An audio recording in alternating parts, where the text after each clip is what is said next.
As I'm sure you are aware of, a lot of car companies right now are severely reducing their sedan models in favor of turning them into crossover EVs. For example, Ford, not sure if they're gonna sell any more sedans after 2023 here in the US. We have Cadillac completely transitioning over to EV designs. The CT6 is not even available here, the new one in the US, but it is still available in China. The same goes for Kia. They're trying to move into this new era of EVs with the EV6, for example, being the high performance Kia of the future, replacing the very cool and very unique, important model that is the Kia Stinger. So in this video, I want to talk about the Kia Stinger, sort of like a tribute from me in this video to the Kia Stinger. We're going to talk about how it came to be and the importance of it for Kia, and then I'm going to show you in Photoshop the original concept, how that translated into the 2018 Kia Stinger, and also show you the last facelift and what was changed. A couple of details that I think really improved the modern feel of the Kia Stinger. I think that facelift happened in 2021 or 2022. Gonna show you all of those three models side by side. So let's talk about how the Kia Stinger actually came to be. So it is a mid-sized sports sedan that was introduced in 2018. However, the design development of the Kia Stinger began all the way back in 2011 under the design team led by none other than Peter Schreier, which was the guy who introduced the tiger nose design and completely reformed the entire lineup of Kia back in the day. And the idea here was that the Kia Stinger was supposed to compete with the big luxury sporty sedans of Europe. And they wanted this design to be both beautiful and functional and sporty. The Kia Stinger's design was actually influenced by a concept that was introduced back in 2011, as I said, and that was called the GT concept. I'm going to show you this in its full, all the angles in just a minute. The design team worked closely with Kia's engineering team to ensure that the Stinger not only looked fantastic, but also performed like a proper sports car. The car was built on an all-new platform which allowed for a longer wheelbase and wider track, providing excellent stability and handling, something that Kia hadn't done before. And this is the car that kind of made Kia cool among car enthusiasts, and even Doug DeMuro decided to buy one as his daily driver. The Stinger's exterior design featured a long hood with short overhangs, a fastback roofline adding to the sportiness and the aggressive stance of the Kia Stinger, and the front of the car features, of course, Kia's signature tiger nose, very prominent in the front end. You have some unique looking headlights as well. And the rear, you got quad exhaust pipes, which look like proper bazooka pipes, specifically on the facelift model. We're going to show you that in just a minute as well. And you also had a new design of the taillights in this facelift. On the inside, the cabin was designed to provide a high-end feel with a driver-focused cockpit and premium materials all around. And this was a serious sports car project for Kia. They even put it through some heavy testing on the legendary Nürburgring track to make sure it had the right characteristics. And the result is a car that combines performance, style, and practicality, making it a worthy competitor to the European options. Let's jump into Photoshop here and let's have some fun. I want to show you the original concept from back in 2011. So it took a while for Kia to turn this concept into the production version, as you can see here on the right. What I love about this, I think this has some really cool proportions to it.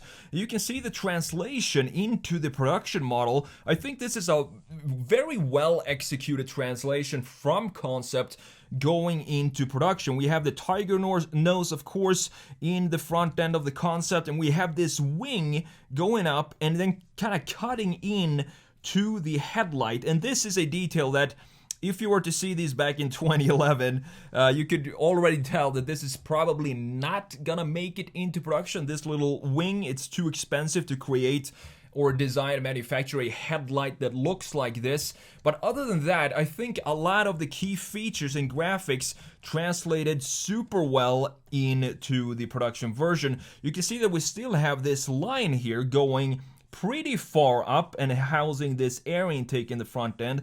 We also have the center intake in the bottom being pretty much the same shape as we have in the concept, and of course the tiger nose with some very unique looking headlights for a production model, because we have these LEDs at the bottom in the lower part of the headlight looking very unique and creating a strong identity for the Kia Stinger. But I think the best translation from concept to production is the proportions of this thing. So have a look at the concept. One detail that I love about this concept is this almost steampunk style trim piece that we have going into the front A-pillar right here. This obviously is a detail as well that did not unfortunately make it into production, but the overall proportions, we still have a big graphic feature going along the lower part of the concept, and this sort of made it into the production version because we have a similar graphic here, not so pronounced as it is in the concept, but it's still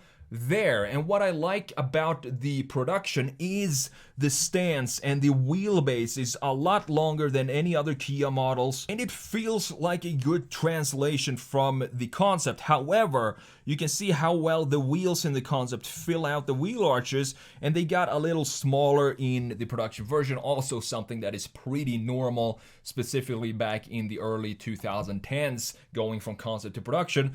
Now looking at the rear end, this is a very simplistic rear end by Kia. There's not a lot going on, and we only have this line, cut line, and then there's nothing going on in the middle, so there's no proper bumper in the concept. However, when they translated this into the production version, you can see that they added these outlets. I'm not sure if these are fake or real, but they look pretty good. And then we have a pretty subtle diffuser.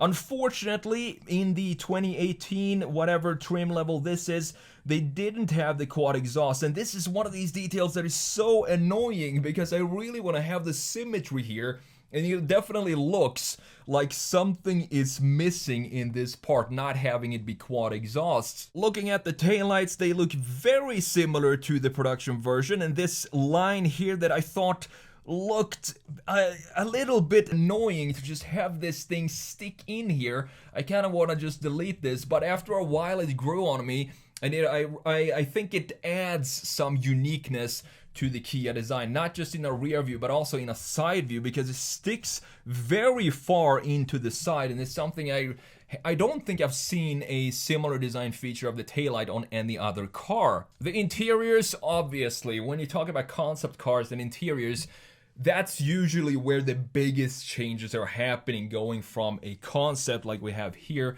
to the production version. This is the 2018, so it did have a bit of a different infotainment screen here and maybe a different steering wheel. The logo is definitely the old one, as you can see, but other than that, I don't think you need anything else than this. This is a perfectly fine interior, and it has a sporty feel to it because you're sitting pretty low. You still have analog gauge cluster, which I appreciate, with a display in the center where you can customize whatever you want. The concept had some very cool 3D effect in the gauge cluster. This is definitely something that was never going to, or was intended for production, but it still looks very cool. It reminds me of the Saab Aero X that also had almost like a fighter jet gauge cluster with this 3D effect that we have here as well. Now let's look at the facelift and what happened in this is a 2023 model that we're looking at here. I'm not exactly sure when the facelift happened, probably around 2021 or something like that. Not a lot of changes in the front end, which is very unusual when you talk about facelifts.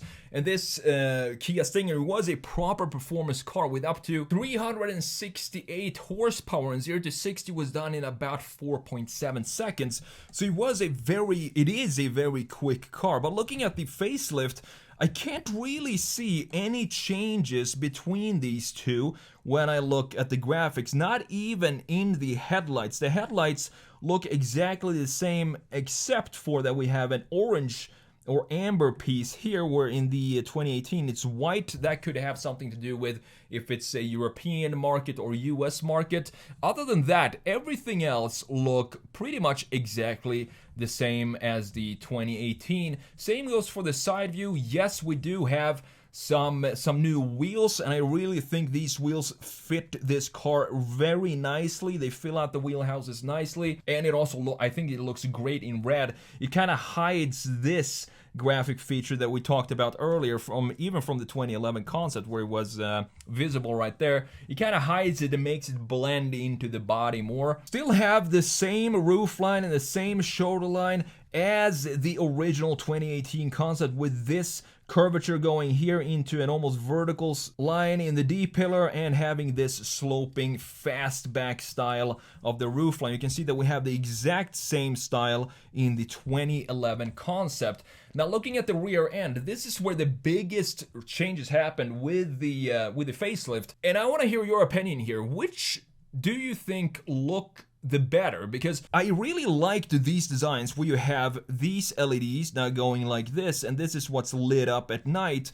It creates a pretty strong identity for the rear end as well. In the new one though, they kind of changed it completely to now have this thin light bar being the daytime running lights. It looks good, but I'm not sure it adds the same identity to the rear end. I don't know what you think. Let me know in the comments below. And another difference that you can clearly see here in the 2022 or 2023 is that we now have some proper bazooka tailpipe. Look at the size. This is like GTR size tailpipes on the Kia Stinger. They're bigger than before, and they also duplicated it to be symmetrical. So we have two on each side instead of there's two on one side that we have in the pre-facelift, or at least in this trim level. Another thing about these taillights, I think they maybe make the car look narrower, and that's not necessarily a good thing, because you want to have these sporty stance, and the graphics can help with adding width to the car, to the rear end of the car. This makes it look very narrow up here, so I think I actually prefer the pre-facelift taillights, because they kind of stretch out the rear end a little bit more than we have in the facelifted one. Looking at the interior, there's not a lot of change right here. Looks, I wouldn't call it like perfectly integrated in the interior, but it has its own little slot here, so at least we have that. And I like this interior. Even the 2023 model still has the analog gauge clusters. I don't think Kia wanted to update this because they knew that the Kia Stinger era is coming to an end, so it wasn't really worth it to update this and have a brand new interior with a digital gauge cluster, which, as I said, I am completely fine with. I'd rather have sometimes the tachometer and the speedometer being analog, with the screen in the middle where you can have all the information and configure it as you want. Sporty, luxurious feel in the interior of the Kia, and you can see that we have the new logo here as well. So that's my tribute to the Kia Stinger. I think it was a very important car, and as I said, this is the car that put Kia on the map when it comes to performance and sort of reeling in car enthusiasts into the brand. And it's pretty sad that it has to go, but these are just the times we live in these days. Hopefully we'll see more sporty and performance machines coming out from Kia in the future, even though I guess most of them are going to be electric.